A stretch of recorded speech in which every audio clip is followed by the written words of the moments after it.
Shalom saudaraku, puji Tuhan kita boleh berjumpa kembali pada kebaktian pagi ini.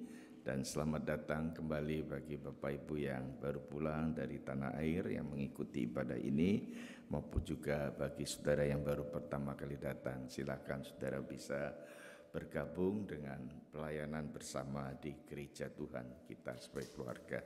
Saudara, pagi ini kita akan melanjutkan. Kalau minggu-minggu lalu kita bicara visi dan misi, hari ini saya mengajak saudara untuk melihat nilai-nilai apa yang dipegang, nilai-nilai apa yang menjadi dasar kehidupan kita sebagai anak-anak Tuhan, khususnya gereja Tuhan pada tahun-tahun ini yang kita akan lalui.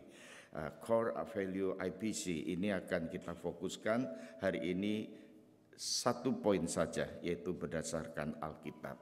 Ada 6 hal. Saudara kalau mempelajari di dalam website nanti akan saudara lihat apa yang dipegang oleh IPC dalam selama pergumulan majelis dan para pemimpin jemaat di dalam waktu-waktu 2 tahun 3 tahun belakangan ini.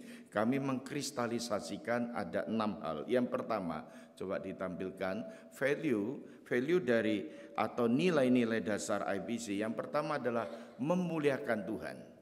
Yang kedua adalah berdasarkan Alkitab, dan yang ketiga bertumbuh lewat pemuritan. Yang keempat bersekutu, yang kelima berdoa, dan yang keenam mengabarkan Injil. Saudara, saya ajak saudara mengulang bersama. 1, ulangi lebih kuat. 1, 2, 3. 1, 2, 3, 4, 5, 6. Ini 6 hal yang menjadi pegangan kita bersama. Saya lihat nanti dalam khotbah-khotbah topikal kita akan singgung satu persatu. Maka saya memilih yang kedua dulu kita bahas, yaitu mulai dari dasarnya, fondasinya, yaitu berdasarkan Alkitab, saudara. Surat 2 Timotius pasal 3 ini, saudara, berdasarkan Alkitab perikop kita, 2 Timotius 3 ayat 10 sampai 17. Saudara, Paulus menyinggung kepada jemaat dan melalui Timotius khususnya, saudara, bagaimana menggambarkan kondisi zaman akhir ini, menggambarkan kehidupan manusia di akhir zaman ini, saudara.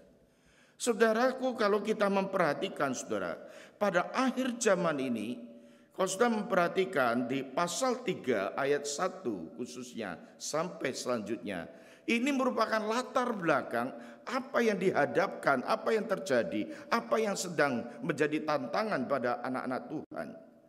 Khususnya kepada jemaat yang dilayani, bahkan kepada Timotius sebagai anak bimbingnya, saudara. Saudara, yaitu bagaimana kita menyaksikan juga pada hari ini, saudara. Di akhir zaman ini kejahatan semakin jahat, saudara. Saudara, saya itu bukan hanya mengikuti berita-berita di tanah air saja, karena kita ini senang sekali melihat melalui Detikcom, Kompascom, dan seluruhnya, saudara, di dalam berita dunia, di dalam berita yang ada di masyarakat di Australia ini. Saudara perhatikan berita-berita yang terjadi, saudara. Saudara, terjadi banyak perkara-perkara, peristiwa-peristiwa berkisar dalam kejahatan-kejahatan, saudara. Saudara, Paulus ini menyinggung bukan pada zaman sekarang saja, zaman dulu, saudara. Dan inilah yang kita hadapi pada hari ini. Kejahatan semakin jahat, saudara. Saudara perhatikan saja, kata kejahatan di jahat ini, saudara, bisa diartikan, saudara, yang pertama yaitu kekerasan secara fisik. Saudara perhatikan, di Indonesia ini sedang digencarkan. Jokowi mengeluarkan undang-undang khususnya kepada orang-orang yang mengalami bagaimana penderitaan akibat kekerasan pada pemerkosaan dan seterusnya dan sebagainya, saudara. Saudara, kita perhatikan penderitaan-penderitaan manusia dalam dunia ini diperhadapkan dengan satu keadaan di mana akibat daripada kejahatan manusia, saudara. Perbuatan jahat manusia semakin jahat, perbuatan manusia, pikiran manusia.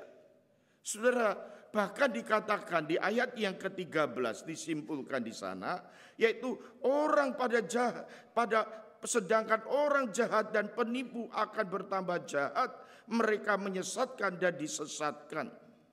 Saudara, latar belakang dari ayat 1 tadi sampai pada ayat 13, saudara melihat saudara bagaimana ini disimpulkan bahwa pada akhir zaman ini manusia semakin jahat, semakin menipu, bahkan semakin menyesatkan, bahkan juga semakin orang banyak mau disesatkan. Saudara, saudara, saya katakan tadi ada dua istilah di ayat yang ke-13 itu. Yang pertama jahat. Ini ditujukan kejahatan yang mengandung kekerasan. Kekerasan fisik atau non fisik. Non fisik itu ada berbagai macam intimidasi, saudara. Nah, saudara jangan kaget sekali, saudara. Ini dalam dunia yang begitu kotor sekali, saudara-saudara. Ada kejahatan yang bersifat fisik dan non fisik. Dan Paulus menyinggung juga, yaitu keadaan kejahatan ini juga dilanjutkan dengan kata penipuan. Saudara, ini adalah sebuah penipuan yang dimaksudkan sesuatu yang tidak benar, yang diberikan, yang dilakukan untuk mendapatkan keuntungan bagi dirinya dari orang yang ditipunya. Saudara, saudara perhatikan, dunia kita banyak sekali penipuan-penipuan yang ada, saudara. Yang menarik sekali di dalam bahasa aslinya di sini, penipuan atau penyesatan ini dipakai dalam konteks dukun-dukun palsu. Saudara, artinya saudara, mereka yang melakukan praktek-praktek agama palsu, saudara. Saudara, di akhir zaman ini banyak orang yang menipu, banyak orang pengikut-pengikut penipuan, bahkan penyesatan dan mau disesatkan. Dengan apa, saudara? Dengan pengertian, yaitu melalui keagamaan. Saudara, saudara jangan kaget, saudara-saudara. Ini yang terjadi pada akhir zaman, saudara. Banyak muncul penipu, banyak muncul penyesatan, banyak muncul orang-orang yang mau ditipu dan mau disesatkan. Saudara, kondisi demikianlah, saudara. Di pada akhir zaman ini, pada saat-saat yang ada di tengah-tengah kita, jawabannya apa yang harus kita perbuat? Respon apa yang kita harus berikan? Saudara, ada beberapa hal yang penting di sini, saudara. Maka saya memakai satu istilah nilai daripada berdasarkan Alkitab. Mari kita pelajari perikop kecil ini, saudara. Ayat yang ke-14 dikatakan, tetapi hendaklah engkau tetap berpegang pada kebenaran yang telah engkau terima dan engkau yakini, dengan selalu mengingat orang yang telah mengajarkan kepadamu. Perhatikan, Paulus memakai kata tetapi. Tetapi ini menunjukkan satu topik peralihan. Tetapi ini juga bisa menunjukkan sesuatu kekontrasan. Kontras yang sama sekali berbeda. Akan tetapi dikatakan, kalau ayat yang ke-13, Paulus mengatakan, kamu harus tahu bahwa akhir zaman ini, atau di dalam zaman akhir ini, dunia akan semakin jahat, semakin banyak penipuan dan penyesatan. Lalu ayat yang ke-14, tetapi dikatakan. Tetapi apa, saudara? Ini kalau arahnya dulu penyesatan itu ke kiri, mari kita beralih kepada ke kanan. Sesuatu yang berlawanan, sesuatu yang kontras. Paulus memakai kata ini, saudara-saudara, mengajarkan kepada Timotius. Yang pertama apa, saudara-saudara? Tetapi hendaklah engkau berpegang, tetap berpegang pada kebenaran yang engkau terima dan yang engkau yakini, saudara. Ayat ini begitu indah sekali, saudara, kalau kita gali, saudara. Begitu dalam ketika istilah dipakai, yaitu tetap berpegang. Tetap berpegang ini bukan artinya pasif, saudara. Tetap berpegang di sini adalah bersifat aktif. Kalau kejahatan menuju ke kiri, mari kita aktif menuju ke kanan. Hal yang sebaliknya. Saudara, istilah berpegang ini artinya juga melanjutkan, meneruskan. Lanjutkanlah apa yang engkau yakini. Kalau engkau sudah menggali sumur dengan kedalaman 1 meter atau 10 meter, lanjutkan kedalaman itu lebih dalam lagi. Lanjutkanlah pelajaran ini lebih jauh lagi. Teruskanlah. Bapak Ibu Saudara sekalian, Istilah ini juga dilanjutkan dengan istilah kamu yakini. Yang kamu terima dan kamu yakini. Saudara-saudara, kamu terima artinya yang telah kamu pelajari. Teruskanlah apa yang telah kamu pelajari. Pelajaran ini dari mana, saudara-saudara? Yaitu pelajaran dari sejak kecil. Timotius itu berbahagia sekali. Dia mempunyai seorang ibu dan nenek yang baik sekali. Seorang mama dan oma, Eunike dan Lois. Saudara, dikatakan Timotius teruskan, lanjutkan, dikatakan. Saudara, kalau kita pelajari di sini, apa yang kamu terima, apa pelajari, teruskanlah apa yang kamu pelajari. Yang sudah kamu terima sejak dahulu, sejak kecil. Supaya kamu semakin dalam, semakin maju, semakin kuat. Kata belajar dalam bahasa Yunani itu bisa diartikan menambah pengetahuan. Anak-anak kita sekolah tingkat SD diajari matematika dalam satu level. Nanti pada waktu dia high school, kelas 7 sampai ke kelas 12, itu matematikanya lebih tinggi, lebih jauh, lebih dalam, lebih berat. Pengetahuannya. Belajar, saudara-saudara, yaitu kalau kita mempelajari sesuatu, saudara, itu bisa diartikan menambah pengetahuan, saudara. Tetapi kata yang dipakai di dalam bahasa Yunani, saudara-saudara, bukan sekedar menambah pengetahuan ilmu matematika, ilmu geografi, ilmu sosial, ilmu psikologi sekalipun.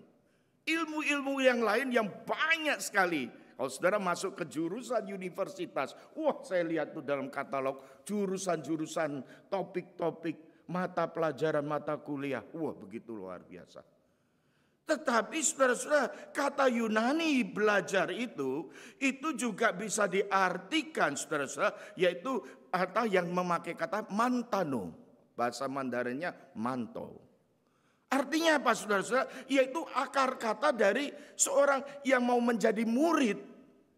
To be disciple, menjadi murid saudara-saudara. Dalam pengertian jadi murid, itu mempunyai satu tujuan, menjadi satu kehidupan yang kita pelajari 2 sesi minggu lalu dan minggu yang lampau. Itu berbicara tentang perubahan. Berbicara tentang transformasi. Berbicara tentang reformasi. Berbicara tentang suatu perubahan dari dalam, dari hati, dari batin, sampai kepada pikiran dan perilaku hidup ini. Saudara-saudara, dunia semakin jahat. Namun sebagai anak Tuhan, Timotius, teruskanlah, lanjutkanlah hidup dalam transformasi. Diubahkan selalu. Saya senang sekali tadi pemimpin pujian David memimpin lagu mempersiapkan firman. Firman itu saudara-saudara. Aku mau semakin hari semakin disempurnakan. Saudara-saudara, kata yang penting di sini yang engkau yakini. Ini kata aktif, bersifat aktif. Artinya apa saudara-saudara? Saudara memperhatikan berapa hari belakangan ini pertandingan tenis di Melbourne Cup itu. Waduh, saya sangat-sangat senang sekali melihat kalau permainan yang begitu indah, cantik, skillnya luar biasa. Ada final ya malam. Saudara, itu pemain itu. Dia itu saya yakin belajarnya dari sejak lampau-lampau. Dia menunjukkan semuanya itu saudara. Tetapi saudara berbicara tentang keyakinan saudara. Saya waktu remaja itu sama ibu saya itu dia bilang, supaya jadi remaja jangan kalah sama remaja lain. Kamu saya kursuskan, leskan karate. Jadi saya tahu sedikit lah bagaimana jurus A, jurus B ya kan. Terus ada orang berkata, Pak, dia karatenya hebat sekali. Masa sih? Saya enggak yakin coba. Dicoba aja Pak. Oh ya, saya coba saudara. Dia keluarkan jurus 1, saya keluarkan jurus 2 saudara. Dia keluarkan jurus 3, saya keluarkan jurus 4. Ketiga kali saudara, dia keluarkan jurus-jurusnya saudara. Ini misalnya saudara. Sampai saya akhirnya saya KO. Terus saya berkata, betul-betul saya percaya dia orang yang hebat sekali. Itu yakin yang terpaksa. Kalau enggak ditonjok dulu dia enggak sampai yakin. Paulus di sini berkata, kau yakini Timotius sesuatu yang kau yakini, keyakinan yang bukan sekedar terpaksa, saudara, tetapi lahir dari hasil transformasi, hasil daripada satu perubahan. Oleh apa, saudara? Oleh sesuatu apa di sini, saudara? Yaitu firman Tuhan, Alkitab, kitab suci. Saudara, Timotius sejak kecil hatinya sudah diubah. Hidupnya ditransformasi oleh kitab suci. Sejak kecil saudara-saudara hidupnya takluk kepada kitab suci. Karena apa, saudara? Karena kitab suci itu kitab yang ajaib. Artinya kitab yang lebih besar, yang melampaui pemikiran apapun yang ada di dunia, saudara. Ia melampaui segala filsafat hidup dalam dunia ini. Saudara, banyak sekali kalau saudara melihat wacana-wacana hari ini, saudara. Tidak usah jauh-jauh, saudara. Kita melihat kenapa ini terjadi, kenapa itu terjadi. Pada waktu masa pandemi, sekarang yang menjadi satu penelitian adalah vaksin dan sebagainya, saudara.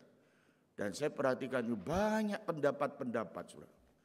Itu pendapat-pendapat hasil daripada para penelitian-penelitian. Tetapi masih sekedar pendapat, saudara. Firman Tuhan bukan sekedar pendapat atau opini, saudara-saudara. Firman Tuhan itu ada kitab suci. Kitab suci yang bagaimana, saudara? Nanti kita perhatikan, saudara. Ayat-ayat berikutnya ini adalah berkaitan dengan sesuatu yang sangat fundamental, yang sangat penting sekali, yang sangat vital dalam kehidupan keselamatan manusia. Sehingga saudara-saudara ayat yang ke-14 itu disimpulkan dengan kalimat yang demikian. Teruskan, lanjutkanlah menjadi murid dari kebenaran yang telah kamu terima, yang telah kamu terima dahulu, yang kamu terima dari sejak kecil. Biarlah hatimu, pikiranmu dikatakan terus menerus ditransformasi oleh kebenaran. Kebenaran firman Tuhan. Teruskan, lanjutkanlah, hiduplah menghambakan diri kepada kebenaran kitab suci yang engkau yakini. Itu maksudnya hidup berdasarkan Alkitab. Hidup berdasarkan Alkitab yang menjadi tema kita. Seseorang yang hidupnya berdasarkan Alkitab. Berdasarkan Alkitab maksudnya seseorang yang hatinya ditaklukkan oleh Alkitab, oleh firman Tuhan. Yang bersedia menjadi murid dari Alkitab dan bersedia tunduk pada Alkitab, maka dirinya akan mempunyai kekuatan. Kekuatan yang bagaimana? Kekuatan untuk menghadapi segala penyesatan di dalam dunia ini, termasuk juga menghadapi segala tantangan dan kesulitan hidup ini. Dalam konteks Alkitab hari ini, saudara-saudara, seorang yang menaklukkan diri pada Alkitab, apa yang akan terjadi, saudara? Ada 3 iman yang muncul di sana. 3 macam iman yang muncul di sana yang dapat membantu dirinya. Yang pertama ayat yang ke-15, dikatakan, ingatlah juga bahwa kamu dari kecil sudah mengenal kitab suci yang dapat memberi hikmat kepadamu, menuntut engkau kepada keselamatan oleh iman kepada Kristus Yesus. Saudara perhatikan yang pertama, saudara. 3 macam iman. Iman yang pertama adalah yang akan muncul iman untuk percaya pada Yesus Kristus. Iman untuk percaya pada Yesus Kristus untuk mendapatkan keselamatan. Sehingga saudara, jika seseorang sungguh-sungguh membaca Alkitab, sungguh-sungguh mempelajari Alkitab, sungguh-sungguh menaklukkan pikirannya, hatinya pada Alkitab, niscaya maka seorang itu pasti dapat beriman. Beriman kepada Yesus Kristus. Mendapatkan keselamatan di dalam Yesus Kristus. Kenapa, saudara? Karena dari seluruh Alkitab kita, baik dari perjanjian lama sampai perjanjian baru, dari kitab Kejadian sampai kitab Wahyu, itu berbicara satu hal, satu topik. Saudara-saudara, ini berbicara tentang apa, saudara-saudara? Seluruh perjanjian lama dan baru di dalamnya, saudara-saudara, menuju hanya pada Yesus Kristus. Jadi Alkitab kita ini berbicara tentang apa, saudara? Tentang Kristus Yesus. Tentang Yesus Kristus. Saudara, dalam kelas katekisasi saya bisa mengatakan sharing, saudara. Al-Quran sekalipun boleh ada tanpa Muhammad. Karena Muhammad sebagai nabi yang membawa pewahyuan daripada Al-Quran. Beda dengan Injil Alkitab. Tidak bisa ada tanpa Kristus. Harus, karena Kristus yang menjadi pusat pemberitaannya. Kitab Weda, kitab Tripitaka dari Buddha, dari Hindu bisa ada dari pendirinya, pembawanya. Artinya saudara, perbicaraan Alkitab adalah fokusnya pada Kristus. Tidak bisa yang lain, saudara, karena yang dibicarakan, yang diungkapkan di sini adalah dia fondasi iman kita. Saudaraku yang dikasih Tuhan, fondasi iman yang terpenting di sini fondasi iman kepada Yesus Kristus, kepada firman Tuhan. Iman untuk percaya pada Yesus Kristus untuk mendapatkan keselamatan, saudara. Akan muncul iman yang pertama yang demikian. Dan yang kedua, yaitu iman yang kedua ada di ayat yang ke-12. Saudara. Coba lihat di atas kembali. Memang setiap orang yang mau hidup beribadah di dalam Kristus Yesus akan menderita aniaya, dikatakan. Jadi iman untuk tetap bertahan di tengah-tengah penderitaan karena imannya. Penderitaan karena imannya.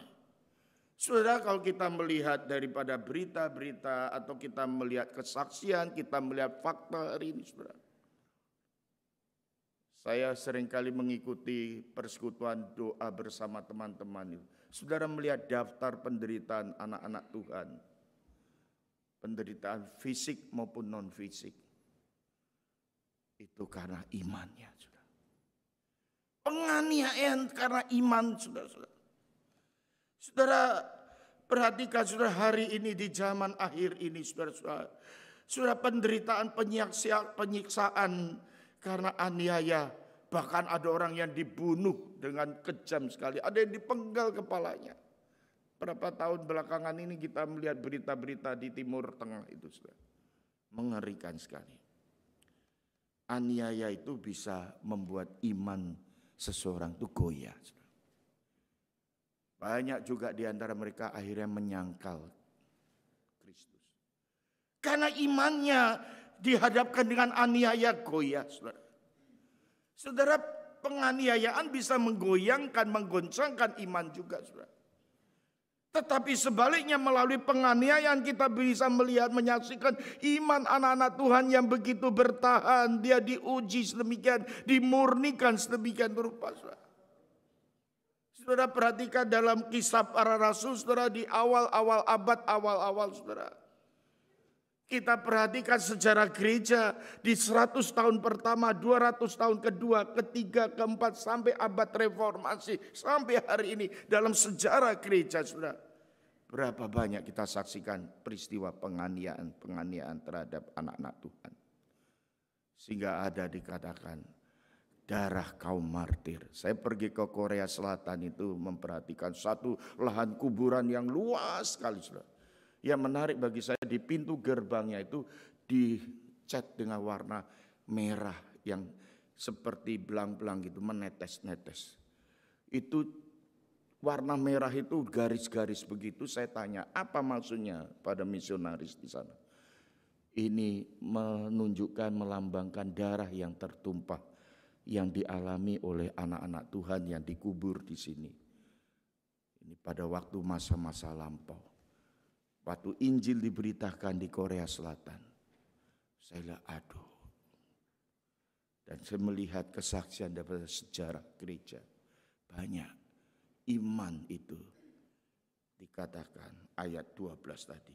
Setiap orang yang mau beribadah di dalam Kristus Yesus akan menderita aniaya, dikatakan. Saudara, tetapi ingat saudara, orang bisa goncang imannya bukan karena aniaya saja, saudara. Karena kesuksesan. Karena kemakmuran, saudara. Banyak anak-anak Tuhan yang tergiur akhirnya meninggalkan imannya, meninggalkan hidupnya, kepercayaannya, keyakinannya, saudara. Karena apa? Karena kekayaan, saudara. Saudara, ini mengingatkan saudara dan saya hidup di zaman seperti ini. Bukan saja penganiayaan, yang dimasukkan Paulus di sini ada penyesatan. Ajaran sesat yang menggoncangkan iman, hati-hati Bapak Ibu Saudara sekalian. Sekarang ini zamannya media sosial, semua gampang berbicara, saudara bisa ceklik sana, ceklik sini, lihat YouTube, lihat ini. Tetapi saudara, mari saudara, saya bukan mengatakan tidak boleh, bukan itu. Tapi mari kita yang utama ini kembali sesuatu yang esensi, Alkitab, kita buka Alkitab. Saya senang, saya mengikuti buku-buku Saat Teduh, Our Daily Bread tiap minggu, tiap hari saya ikuti. Saya baca semua. Tetapi lihat saudara, perenungan-perenungan yang ada, itu yang penting adalah kita melihat dulu dasarnya di mana, ayatnya bagaimana, Alkitabnya yang berbicara itu apa bunyinya. Saudaraku yang dikasihi Tuhan, berdasarkan Alkitab hidup kita. Jika ada 3 hal yang bisa menganiaya iman, baik itu penganiayaan, kesuksesan, pengajaran sesat. Saudara, seseorang yang tidak menghambakan diri pada Alkitab, maka ia tidak mempunyai akar. Dia enggak punya fondasi, dia enggak punya dasar, sehingga pada waktu tantangan datang akan goyah hidupnya, bahkan dia akan meragukan Tuhan. Saudara, Yesus Kristus itu pernah memakai satu perumpamaan. Ini contoh. Dikatakan ada 2 jenis orang membangun rumah. Jenis orang bijaksana dengan orang bodoh membangun rumah. Sama-sama rumahnya terbentuk, sama-sama dibangun. Orang bijaksana membangun rumah, tapi di atas batu karang. Batu karang yang kuat, yang teguh, yang kokoh. Dan orang yang bodoh membangun rumah di atas pasir. Saudara, yang menarik sekali, ketika rumah ini selesai, sama-sama kelihatan bentuknya manis dan indah, saudara. Sama-sama kelihatan, sama-sama bisa dipakai, saudara. Tetapi masalahnya, ketika badai datang, ketika hujan turun, ketika angin datang, ketika taufan melanda rumah itu, saudara. Saudara, apa yang terjadi? Sama-sama dibangun, tapi rumah yang ada di atas batu karang, saudara, ketika banjir datang, dia akan berdiri kokoh, kuat, teguh. Tapi yang dibangun di atas pasir, perumpamaan itu mengatakan, dia roboh, bahkan hancur. Di akhir perumpamaan itu Yesus berkata, inilah orang yang menyimpan di dalam hatinya dan tunduk pada firman Tuhan. Ia seperti rumah di atas batu karang. Ketika badai datang, ia tetap berdiri. Karena ia berakar di atas firman Tuhan. Hidupnya kuat, saudara-saudara. Tetapi sebaliknya orang yang mempermainkan Alkitab, mempermainkan firman Tuhan, menganggap diri lebih pandai, menganggap diri lebih pintar, lebih tahu, saudara-saudara. Firman Tuhan diabaikan, saudara-saudara. Ketika kesulitan datang, ketika ada cobaan tentang kekayaan, ketika ada penyesatan ajaran-ajaran, dia akan roboh. Ayat 16 dan 17 dengan demikian dikatakan. Kata 17, ayat 17 ada satu kata penghubung yang penting di sana dikatakan. Dengan demikian, tiap-tiap orang kepunyaan Allah diperlengkapi untuk setiap perbuatan baik. Dengan demikian. Tapi saya senang dengan bahasa Inggrisnya, so that. Artinya agar supaya. Semua yang dinasihatkan tadi oleh Paulus agar supaya dikatakan. Supaya apa saudara-saudara? Yaitu dikatakan tiap-tiap manusia kepunyaan Allah diperlengkapi. Untuk apa? Untuk setiap perbuatan baik. Saudara-saudaraku, yang ketiga, kita mempunyai iman yang menghasilkan perbuatan baik, saudara-saudara. Saudara, perlu kita garis bawahi perbuatan baik di sini. Di sini bukan dikatakan perbuatan baik yang menghasilkan iman, perbuatan baik yang menghasilkan keselamatan, bahkan perbuatan baik yang bisa menghapus dosa-dosa kita dari hukuman, tidak. Tetapi Alkitab menekankan kita yang beriman, yang percaya pada Tuhan, kita menghambakan diri pada kitab suci, pada firman Tuhan. Maka apa yang terjadi, apa yang akan muncul, iman itu akan menghasilkan perbuatan. Jelas sekali, saudara. Perbuatan akibat buah daripada iman seseorang. Bagaimana itu terjadi perbuatan baik? Ayat yang ke-16 dikatakan. Ini kata yang penting disebutkan di ayat 16. Karena segala tulisan yang diilhamkan Allah. Kata segala tulisan yang diilhamkan Allah. Ini kalau diseminarkan gak selesai 10 sesi. Gak selesai. Tapi ada 4 kata penting. 4 hal yang penting yang saya sederhanakan. Alkitab adalah segala tulisan yang diilhamkan Allah. Yang pertama, diilhamkan Allah, saudara catat baik-baik, diilhamkan Allah artinya dituliskan berdasarkan kehendak Allah, bukan kehendak manusia. Jadi Paulus kalau nulis di sini bukan karena kehendak dia nganggur, dia tulis-tulis, dia ngelamun, dia tulis-tulis, enggak. Tetapi ini kehendak Allah, saudara-saudara. Kehendak Allah ini adalah artinya berdasarkan kehendak Tuhan, bukan kehendak manusia. Roh Kudus itu datang memberikan inspirasi kepada penulis, kepada Paulus di sini, saudara-saudara. Jadi intinya ini kehendak Tuhan. Firman ini ada kehendak Allah, diilhamkan oleh Allah. Arti yang kedua, diilhamkan Allah, dituliskan atas pemeliharaan Roh Kudus. Pemeliharaan Roh Kudus. Sehingga semua yang tertulis di dalam Alkitab ini, ketika Paulus menulis kata-kata ini, itu dikontrol.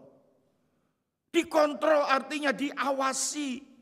Diawasi oleh siapa? Oleh Roh Kudus. Segala tulisan ini tidak mengandung kesalahan. Tidak ada mengandung kesalahan. Alkitab pengilhaman, ilham Allah. Yang diilhamkan Allah itu dipelihara, dikontrol, diawasi oleh Roh Kudus. Yang ketiga, diilhamkan Alkitab yang diilhamkan Allah ini ditulis untuk apa, saudara? Untuk mengungkapkan isi hati Tuhan. Isi hati Tuhan ini diungkapkan untuk siapa? Untuk kita, untuk manusia. Sehingga manusia ketika kita membaca, ketika kita dapat mengenal isi Tuhan, hati Tuhan, saudara-saudara. Allah itu menyuruh penulis untuk menuliskan itu. Ayat 16 ini mengatakan Alkitab ada firman yang diilhamkan Allah. Yang berasal dari Allah artinya dalam proses penulisan dikontrol oleh Roh Kudus untuk mengungkapkan isi hati Tuhan. Saudara, kemudian ada 4 manfaat dari firman itu. Yang diilhamkan oleh Allah. Yang ayat dikatakan di sana disebutkan, yaitu apa di ayat yang ke-16? Yaitu manfaat yang pertama untuk mengajar. Mengajar artinya memberi pengetahuan. Firman itu membuka, mencelikkan mata rohani kita. Mata rohani seseorang. Untuk apa? Untuk menambah pengetahuan kita. Untuk tahu apa itu benar, apa itu salah. Apa itu baik, apa itu buruk, saudara. Saudaraku yang dikasih Tuhan, dikatakan ketika kita membaca Alkitab, kita akan melihat yaitu mata rohani kita dibukakan. Mata rohani kita dapat membedakan mana yang berkenan, mana yang tidak berkenan. Tapi ini tidak terlalu istimewa, saudara. Yang lebih istimewa lagi dikatakan yaitu bukan saja untuk mengajar, tapi untuk menyatakan kesalahan, saudara. Untuk menyatakan kesalahan. Jadi saudara-saudara hidup dalam berdasarkan Alkitab Itu Alkitab itu menyatakan kesalahan. Artinya ini sebagai undang-undang. Undang-undang apa saudara? Termasuk undang-undang moral. UUM, undang-undang moral. Yang tertinggi, yang berotoritas saudara. Jadi kalau kita bisa melihat daripada seluruh apa, termasuk dalam etika kehidupan saudara, itu harus dilihat saudara. Dari segi Alkitab. Alkitab itu menyatakan kesalahan saudara-saudara, membuka, menjadikan standar yang boleh menunjukkan ini dosa dan ini tidak berdosa. Jadi Alkitab itu standar tertinggi. Standar daripada etika, pengajaran, bahkan kehidupan. Mari kita selalu kembali pada Alkitab. Kembali pada firman Tuhan. Dan yang ketiga, Pak saudara-saudara, berkaitan dengan memperbaiki kelakuan dikatakan. Untuk memperbaiki kelakuan, ayat yang ke-16, saudara perhatikan. Artinya, saudara-saudara, maksudnya di sini, saudara-saudara, bahwa kalau kita mau memperbaiki mobil, harus ke bengkel, saudara. Beberapa hari yang lalu mobil saya itu mogok. Malam-malam saya berkunjung ke satu daerah di Rockdale, tiba-tiba nggak bisa start. Waduh, saya bingung. Sudah malam, saudara. Tapi saya member daripada NRME, tinggal saya telepon. Saat dia bilang, wait, berapa lama? Up to hour, 2 jam. Waduh, maksimum 2 jam. Aku jam piro pulang. Saya bilang, apa ya nggak apa-apa, tunggu diperbaiki dia. Mobil rusak bisa diperbaiki, saudara. Mungkin manusia berkata, kalau jiwa saya rusak, mental saya rusak, bisa pergi dokter, bisa pergi psikolog, bisa pergi psikiater. Tetapi kalau saudara berbicara tentang kehidupan hakikat manusia yang kotor ini, yang berdosa ini, tidak bisa diselesaikan dengan ilmu, dengan skill, dengan filsafat hidup sekalipun, dengan perbuatan sekalipun. Tetapi dengan apa? Dengan firman. Firman itu untuk memperbaiki kelakuan saudara-saudara. Karena firman itu mencelikan mata rohani kita. Dia membuka hidup kita. Dia menyadarkan, menginsyafkan kita. Ini menjadi standar tertinggi moral hidup manusia. Untuk memperbaiki hati kita, jiwa kita, hidup kita. Memperbaiki itu membawa kepada sesuatu kehidupan. Dikatakan hidup yang sesuai dengan rencana Tuhan. Untuk memuliakan Tuhan. Dan yang terakhir saudara-saudara yaitu mendidik. Mendidik dikata di sana, ayat yang ke-16 ini memperbaiki kelakuan dan mendidik orang dalam kebenaran, saudara. Artinya mendidik ini adalah melatih, memberdayakan firman Tuhan itu yang berotoritas, yang berkuasa itu, yang ada dalam hidup kita ini melatih kita. Untuk apa? Untuk melawan. Melawan apa? Melawan dosa. Firman Tuhan, kalau kita memperhatikan seorang yang belum percaya, orang yang membawa dirinya kepada dosa, dia itu diperbudak oleh dosa. Tapi seorang ketika membawa dirinya takluk pada firman Tuhan, kitab suci, hidupnya akan takluk pada kebenaran itu, saudara. Dia akan dilatih, saudara. Kalau kita punya anak, ibu-ibu punya anak, waktunya dia sudah bisa jalan tapi belum bisa jalan, kita akan latih dia, kita bawa dia, kita pukul dia, kita berpacu dan kita motivasi. Supaya apa? Supaya anak ini sesuai dengan waktunya, dia bisa bertumbuh dan berjalan. Rohani kita kalau saat ini sedang berjalan, dilatih sedemikian rupa, saudara-saudara. Ini tujuannya satu apa? Mendidik kita, melatih kita. Untuk apa? Memberdayakan firman itu dalam hidup kita. Roh Kudus mendidik kita melalui firman Tuhan. Untuk apa? Untuk menghasilkan perbuatan baik. Saudara ingat baik-baik di dalam discipleship, dalam saudara berkeluarga. Pegang firman ini. Saya berpesan sungguh-sungguh saudara sebagai orang tua. Bawa firman ini dalam keluarga kita. Jangan sampai pada kisah peristiwa dahulu sejarah Israel. Itu dari Saul ke Daud. Daud itu mempersiapkan sebuah pembangunan rumah Allah. Bait suci. Tapi Daud nggak punya kesempatan. Dia bisa mengumpulkan dana, dia bisa mengumpulkan emas. Emas bertonton dipersiapkan untuk membangun bait suci. Tapi Tuhan justru menunjuk Salomo yang membangun. 40 tahun Salomo berkuasa, memerintah, dia membangun bait suci. Dan Alkitab mengatakan bait suci yang dibangun Salomo itu luar biasa indahnya. Saudara, kalau memperhatikan Alkitab dan zaman kitab raja-raja, saya perhatikan, saya termangu-mangu. Wah, luar biasa. Zamannya Salomo, zaman Jaya Raya, zaman Makmur, zaman luar biasa. Bait suci saja lapisan di ruangan Maha Kudus itu dilapisi emas. Emasnya berapa kilo, saudara? Bukan gram, bukan kilo, ton. 1 ton, 2 ton, saudara pelajari Alkitab, puluhan ton. Saudara bayangkan, ini menunjukkan betapa makmurnya pada zaman kejayaan Salomo memegang kerajaan itu. Tapi Alkitab katakan, ketika Salomo mati, menyedihkan sekali. Siapa yang melanjutkan? Rumah-rumah ibadat hari itu, termasuk bait suci itu, dikatakan keji di mata Tuhan. Di ruangan-ruangan itu bukan sebagai ruangan menyembah Allah, tetapi ruangan kuil-kuil untuk menyembah dewa-dewa, berhala-berhala, saudara. Saudara, saya melihat di situ kaget sekali. Setelah Salomo, siapa yang melanjutkan? Israel pecah, utara selatan. Yang berpusat di Yerusalem, siapa yang berkuasa? Manasye. 55 tahun. Manasye jahat sekali. Kenapa? Meninggalkan firman Tuhan. Manasye dilanjutkan oleh anaknya lagi. Siapa namanya? Saudara pelajari aja. Amon. 2 tahun. Jahat sekali. Kerajaan-kerajaan itu menjadi terus punah, saudara. Tetapi ada seorang cucu yang bernama Yosia. Yosia. Dia diangkat, dikukuh jadi raja belum 10 tahun umurnya. Dia memiliki ayah kakek yang hidup moralitasnya begitu jahat. Tetapi Yosia dikatakan 10 tahun belum usianya dia sudah memerintah.